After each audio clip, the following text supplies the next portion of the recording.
Si Marta, mapili-pili ibala, no karawanda maungangot. Diyos ko, eto na. Ang inaantay ninyong pagluluto namin ni Lola ko Marta ng bibingkang latik in traditional way using the traditional oven. Alauna ng hapon, nagpunta na ako dito sa bahay ng lola ko. Kasi dito kami magluluto para maiba naman yung view, hindi yung laging sa bahay namin ba. Pagdating ko, sinilip ko agad yung... Ay, ano ba ito? Ba't mga mamador yung laman ba? Dito pala nilagay yung binabad na malagkit sa dating kwarto ng lolo kong namayapa na. 2.5 kilong malagkit na bigas yaan at nasa halos 2 oras na daw yung binababad ng lola ko. Sa formalin, charot, sa tubig lang. So, pwede na yan, ano? Punta naman tayo sa labas para ipakita ko sa inyo yung paglulutuan namin. Ayun siya, lutuan ng bibingka na gawa sa clay. Di ko nga lang mawari ba't inilagay nila sa kulungan ng manok? Texas ba yan? Ayan naman yung, ano bang tawag dyan? Tripod? Pinakauna namin gagawin ni Lola, syempre magpipiga ng niyog. 2 niyog yan na inigar. Itatabi yung unang piga para sa latik. 1.5 tubig ng tabo yung inilagay ng lola ko doon sa inigar na niyog para sa unang piga. At syempre ako na yung nagpuspos kasi hindi na kaya ng lola ko na magpuspos. Kaya bibihira na rin talaga sila magluto ng kakanin. Lalo na nitong bibingka, ang tagal na nilang hindi gumagawa nito. Napilitan lang sila ngayong gumawa kasi nag-request yung kapatid nila na bedridden na, so kailangang i-grant yung wish ng kapatid ni lola ko. After ko mapuspos yung unang piga ng niyog, inilagay ko sa isang kaserolya at isinalang ko na. May 2 pa akong natirang sinakob or malaking panutsa sa bahay. Kaya ayan, binigay ko na lang kay lola para hindi na sila bumili. Tinadtad ko lang ng maliliit para mabilis matunaw. At inilagay ko na rin agad-agad sa gata salvahe ng niyog na gagawin nating latik. Hayaan lang natin yan hanggang kumulo. Ngayon ay pupuspusin ko naman na ang pangalawang gata. Para naman ito sa paglulutuan natin nung malagkit na ibinabad kanina. Tansya na lang yung tubig na ilalagay mo dito. Basta ang mahalaga dito ay nababad ng maigi yung malagkit para hindi na siya masyadong mga ilangan pa ng gata ng niyog na paglulutuan niya. Okay na yan. Pati pagpiga ng niyog, kailangan pa bang ipakita? Diyos ko. Tabi-tabi kayo dyan, dadaan ako. Isinalang ko na rin dito sa mandar lang na dalikan yung pangalawang piga na gata ng niyog habang nakaharang yung lola ko sa camera. Nang sa gayon ay kumulo na rin. Matagal pa naman magpakulo pag sa kahoy. Ay, may angyob din pala sila dito nagawa sa PVC. Ano? Ngayon naman ay hinuhugasan na ng lola ko yung binabad na malagkit 3 times a day. Kung saan gumamit pa siya ng sapitan. Sabi ko sa kanya, wag na. Hindi man yan nyug. Baka ang maitapon niya yung bigas tapos may iwan yung pinaghugasan ba?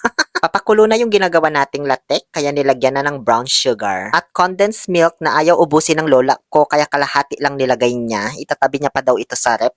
Gagamitin pa niya next year pag nagbibingka ulit. Alam niyo, nung naghahalo dyan yung lola ko, nagsasalita siya ng mga gagawing step sa pagluluto. Nagda-direct voice ba ganun? Feeling vlogger na rin. Hello guys. Okay na. Sabi ko tuloy galingan mo para may magpadala ulit sa yung Gcash. Pag may mga natutuwa kasi sa kanyang follower guys, pinapadalhan niya ng pera. Sa akin hinuhulog tapos ako yung nag-aabot sa kanya. Pero may bawas na 20%. Oo, para sa effort ko. Bakit? Konting pakulo na lang dyan sa latik, tapos okay na yan. Lulutuin pa naman yun mamaya sa ating traditional oven. Niman, mangkulan dit lara. Sabi ko ako na dyan kasi mataas yung dalikan ninyo. Kumulo na yung gata para sa malagkit, kaya nilagyan ko na ng asukal. 1 kilo, pero di ko na inubos, tinansya ko na lang. Ayoko kasi na masyadong matamis yung white part ng bibingka. Gusto ko sanang lagyan ng konting asin para mabalance yung lasa. Kaso ayaw ng lola ko, pinipigilan ako, B. Hindi kasi siya nasanay sa ganun. Alam nyo naman pag mga sinaunang luto, di ba? Kaya sinabihan ko siya, magpahinga muna kayo dun sa loob bai kasi nadadangdang kayo dito. So ayun, nung pagpasok niya sa loob, abay, nilagyan ko nga ng asin. Buti nga lang, andito lang yung asin sa may dalikan nila, wala doon sa loob. Konti lang naman nilagay ko, B, as in konting-konti lang talaga. Parang kurot lang ba, ganun. Okay na yan. Ngayon ay inilalaglag ko na itong mga binabad na malagkit. Tapos dumating na naman yung lola ko. Sabi ko doon ka na mahirap haluin ito. Kailangan kasi ng malakas na puwersa ng kamay pag naghalo ng malagkit. O sige, ikaw na. Ginusto mo yan. Nung ganyan na yung naging texture niya, papatuyo na siya, tinigilan ko ng haluin, tapos tinakpan ko ng aluminium or aluminum na planggana. Stainless pala yan, ano? Nalilito ako. Ito kasing si Auntie Loli Vlog, hindi mahanap kung saan nilagay yung takip. Binawasan ko na rin yan ng apoy para pagliwliwan niya. Okay na yan. Ready na lahat ng ating mga sangkap. Ngayon ay proceed naman na tayo sa pagdadangdang ng dahon ng saging. Double check ko lang, baka di ko na naman napindot tong video. Bale, magsisiga po kami dito ng patpat ni Kuya Pat para pagdangdangan ng dahon kasi wala silang dayami dito. Isa ang dahon ng saging sa mga mahahalagang materyales na gagamitin sa pagluluto ng tradisyonal na bibingka. At kailangan dito yung buohan na meron pang tangkay, hindi yung napilas-pilas na. At iwasang mapunit siya. Kaya ayan o, tignan nyo, ingat na ingat ako sa pagdadangdang kahit na nagkandapaso na ako dyan. Bale, 3 dahon ng saging yung pinakuha namin. Hindi naman na yan mauubos. Sinobrahan lang para may backup, baka sakaling mapunit, di ba? Malin natin. Ito naman na yung 3 dahon. Malalaman mong nadangdang na siya ng maigi kapag makintab-kintab na yung dahon at lumambot na parang nalanta ba ganon. At syempre kapag inamoy mo siya, mabango, amoy pinipig. Okay na yan, lahat na lang kailangan ipakita sa vlog na to. Ngayon, ready na ng lola ko yung mga bunot at baon ng niyog. Yan kasi yung sisindihan natin mayat maya. O ba, tanggalin mo na yung kulungan ng manok. Nang maitinulan na natin yung lagayan na yan. So, unang gagawin, kailangang iset up muna yung tripod, Kailangang ikutob sa lupa para magpantay. Hindi pwedeng banking yan kasi hindi magpapantay yung kapal ng latik kapag naluto na. Kaya kailangan pantay na pantay, as in matek siya talaga. Kung kinakailangan mo yung kagamitan ng mga karpentero para sa leveling, hiramin mo. Inunahan ko na yung lola ko sa pagpilas ng mga dahon ng saging. Kaso, dali-dali niya akong pinigilan. Mali daw yung ginagawa ko. Hindi daw dapat yan pinipilas ng ganyan kasi kailangan yung tangkay kasama. Kaya ayan, tinulungan ko na lang siyang magpunas. Bahala na siya sa buhay niya kung anong gagawin niyang pagputol dyan sa mga dahon. So, ganyan pala yung tamang pagputol sa dahon ng saging na gagamitin sa bibingkang latik. Dapat kasama yung tangkay kasi yan yung magsisilbing support system niya. Kapag aakirin mo na at aagtuin yung bibingka. Pag yung dahon lang kasi, pag hila mo dyan sa lagayan, mapupunit agad. Bali, 2 patong po yan na dahon na may tangkay. Pero bago namin ipatong yung pangalawa, sinapinan muna namin yung mga pinilas-pilas ko kanina. So, may silbi din pala yung mga pinagpipilas ko, Basta wag lang lahatin kasi wala tayong gagamitin ng may tangkay. Sunod naman ay ipinatong na namin yung pangalawang dahon na may tangkay. Pwede nyong patungan ulit ng mga pinilas-pilas na dahon para mas kumapal yung green lining niya, hindi silver lining, ha? Pero yung lola ko, di na niya nilagyan kasi pagod na daw siya sa hamon ng buhay. Charot. So, okay na yun. Lahat na lang talaga kailangan ipakita. Ano ba ito? Ngayon at naapisan na natin ng dahon ng saging yung lutuan, binuhusan na ng mantika ni lola ko. Sa kanya hinimas-himas para kumalat gamit ang kapirasong dahon ng saging. At nung mahimasmasan na siya ng mantika, kinuha ko na yung ating nilutong malagkit sa gata na may asukal. Ay, ano yun? Ba't may maitim ba? Itanggalin mo, mababash tayo. O, totong yun. Kanina kasi binalikan ko siya, hinalo ko sa ilalim, yung pala nagkatotong na yun tuloy napunta sa ibabaw. So, syempre, sasalin mo yan lahat dyan sa may lutuan ng bibingka. Alangan hayaan mo lang dyan sa kaserola. At dahil sa ako yung vlogger, syempre umeksena ako dyan. Kunwari tumutulong-tulong dyan sa tabi ng lola ko. Kahit alam kong kayang-kaya naman na yan ng lola ko, para syempre may exposure, O, ikaw na bahala ba dyan ha? Nabidyohan ko naman na yung sarili ko. So, ayan, flinat top na ng lola ko. Kailangan flat na flat yan, ha? Yung walang umbok-umbok. Parang inispalto, ganun. Ngayon naman, ay ibubuhos na namin yung nilutong latik kanina. Pagbuhos ko, dito na namin na-discover na hindi pala pantay yung pagkakaset up ng tripod. Kasi tignan nyo yung latik, hindi siya balancing equation, 'di ba? Mas malalim siya dito sa bandang kanan. Kaya ayan, tinukuran namin ng bato de la rosa para magkaroon siya ng pagkakapantay-pantay sa batas. Ayan, okay na yan, ganun lang. Saka binuhos ko na rin agad lahat ng mga natirang latik. Tapos dinouble check lang saglit ng lola ko kung gaano kalalim. Bakit? Magsiswimming ka ba? Hindi, baka may mga umbok-umbok, kaya niya chinek maigi. Ngayon, ito na yung sinasabi ko na purpose ng mga tangkay ng dahon ng saging. Yan kasi yung gagamitin para magsilbing pundasyon ba yung tawag dyan? Basta ganyan sa nakikita ninyo. Ang hirap kasi ipaliwanag kung anong tawag sa ganyan.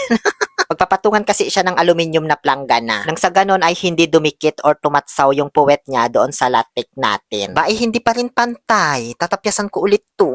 Ano ba yan? Lahat na lang dito kailangan ng pagkakapantay-pantay. Ngayon na maayos na ang lahat ng setup, sisimulan na natin ang pagsindi sa ating traditional oven. Sa pagluto ng bibingkang may latik, kinakailangan mo nang lutuin yung latik sa ibabaw. Kaya una laging sisindihan ay yung ibabaw. Ganon din kapag nagluto ka sa electric oven. oven. Yung ibabaw din muna ang sisindihan mo. Kailangan kasi munang kumulo yung latik sa ibabaw. At never mo yan mapapakulo kapag sa ilalim mo sisindihan kasi makapal yung bibingka. Ito yung medyo matagal-tagal na proseso guys, yung pagluluto ng latik sa ibabaw. Kailangan mo siyang silip-silipin kung kumukulo na ba, ganun. At kailangan mo rin maghanda ng napakaraming kahoy, bunot ng niyog or baon ng niyog kasi maaksaya siya talaga. Tignan nyo dyan, pangalawang sindi na namin yan. At malapit ko nang maubos yung isang sakong bunot ng niyog. Buti na lang nga at may tagapaypay ako. Sobrang init din sa buong paligid nito, B, pag umapoy na, Diyos ko. Para ka lang din nasa loob ng oven. Ayan, tignan nyo, sobrang init. Para ko na rin sinasanay yung sarili ko dyan pag napunta akong impyerno ba. Ngayon, silipin na natin kasi medyo matagal-tagal na rin ang lumipas na panahon na sinindihan ito. Gamit ang dalawang balakwit, ipitin at dahan-dahang angatin ang aluminium na planggana. At ayun, kumukulo-kulo na siya, B. Kung napapansin nyo yung kaldero sa ilalim, may tumatagas kasi dyan na langis, kaya namin isinarol. Hindi, yung latik tumutulo kasi hindi napansin ng lola ko. May napunit pala nun na dahon ng saging. Siguro dahil sa paghimas-himas niya kanina, ganun. Kaya ayan, tumulo siya. Buti na nga lang at marami-rami yung latik na ginawa namin, kaya hindi siya kawalan. Binuksan ulit namin at ganyan na yung itsura ng latik. Malapit-lapit na siyang maluto. Nakakatakam na siya guys kapag nilapitan mo, tinitigan mo, hanggang sa maimpakta na pagdilat mo. Halos maluto na yung gitna pero yung sa gilid hindi pa masyado kaya hinawi ko yung mga baga papunta sa gilid. Kasabay na rin ito nung pagsindi namin dito sa ilalim. At ganyan yung setup sa kahoy para ka lang gumagawa ng pugad ng ibon. Pagkatapos ay dahan-dahan na naming sinindihan. Isang beses lang sisindihan yung sa ilalim, hindi gaya nung sa ibabaw na panilagay namin ng mga kahoy at bunot ng niyog. Dito naman sa ilalim, hanggang sa maubos lang yung mga kahoy na yan, okay na. Teka lang, yung kaldero, nasa ilalim pa pala. Ayan, munti ka nang makalimutan. Una, hayaan lang muna sa gilid yung mga apoy. Tapos nung malapit nang maubos yung kahoy, saka ko na itinulak sa gitna. Tapos hayaan na natin yan hanggang sa mamatay. Tinignan ko lang ulit yung sa ibabaw at ayan, kulong-kulo na talaga yung latik. Sunog na rin dyan yung tangkay dahil sa sobrang init ng planggana, kaya tinanggal namin at pinalitan ng bago. So yun na yun, okay na po. Tapos na ang ating pagluluto ng traditional bibingkang latik using the traditional oven. Hindi yan mahahango agad kasi sobrang init pa. Natapos kami, pasado alas 5 na ng hapon. Alauna kami nag-umpisa. Ganun katagal ang proseso. Mahahango pa yan mga alas 10 na ng gabi para hindi na masyadong mainit. Kaso, kailangan ko nang umuwi sa aming bahay kaya ipinagpabukas na lang. Kinabukasan, bumalik ako dito. Syempre, paano ko mabibidyohan kung hindi ako babalik, diba? Ay, ganyan na yung naging itsura guys. Hindi yan sunog ha. Yung dahon ng saging lang yung mga sunog dyan. Pagdukot ko sa ilalim guys, basa. Yan yung mga latik na tumagas kaya tinikman ko yung kamay ko. Ang sarap, manamis-namis. Para na nga, agtuin na natin ang matapos na tong vlog. Ang haba na naman, Diyos ko. Bale, hindi na po ako nakapag-video na tinitikman ko ito kasi hinanda ito ng bagong taon. Ang dami kong ginawa, so hindi ko na naimano. Hindi ko na nga maalala kung natikman ko ba to o hindi nung bagong taon. So, yun lamang po. Gumawa din kayo ng ganito kung gusto nyong maabala. Kung ayaw nyo naman, pwede kayong mag-order sa akin. Kaso, mahal yung singil ko, B. 2.5. Bakit? Ang hirap-hirap kaya gawin nito. Ilang oras gugugulin mo, Diyos ko. O siya, sige na. Muli ito po ang inyong Happy Pill Oliver Castro na nagsasabing, no to toxicity, let's make a people happy.